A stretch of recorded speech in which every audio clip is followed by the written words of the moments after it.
서울 아파트 살 수 있었습니다. 그런데 안 샀습니다. 그리고 몇 년이 지났습니다. 가끔 부동산 앱을 켜서 그때 봤던 아파트 가격을 확인합니다. 그러면 늘 같은 생각이 듭니다. 그때 살 걸 그랬나? 그런데 이상한 건 지금도 저는 같은 고민을 하고 있다는 겁니다. 몇 년 전에도 조금만 더 벌고 사자고 했고 지금도 조금만 더 벌고 사자고 하고 있습니다. 솔직히 말하면 이제는 집값보다 제가 더 무섭습니다. 오늘은 제가 왜 서울 아파트를 살 수 있었는데도 안 샀고 지금도 여전히 고민하고 있는지 이야기해 보려고 합니다. 몇 년 전에 저는 서울 아파트가 비싸다고 생각했습니다. 그래서 기다렸습니다. 더 떨어질 줄 알았습니다. 그런데 안 떨어졌습니다. 오히려 많이 올랐습니다. 그때 샀다면 어땠을까? 사실 저도 자주 생각합니다. 특히 가격이 많이 오른 아파트를 볼 때면 더 그렇습니다.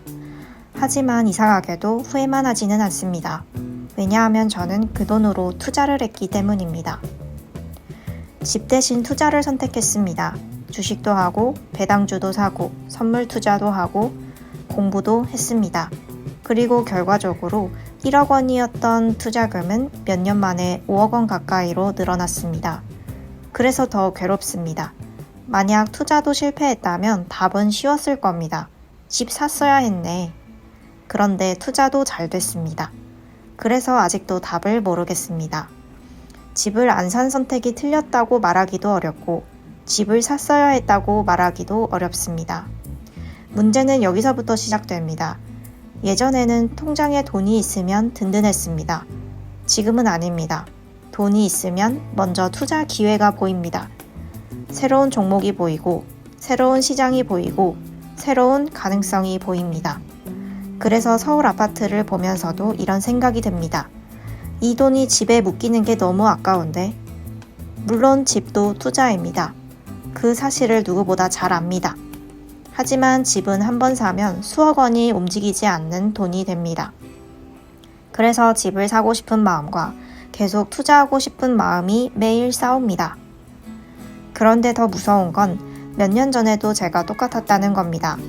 그때도 조금만 더 벌고 사자. 지금도 조금만 더 벌고 사자. 그 사이에 투자금은 늘었습니다. 순자산도 늘었습니다.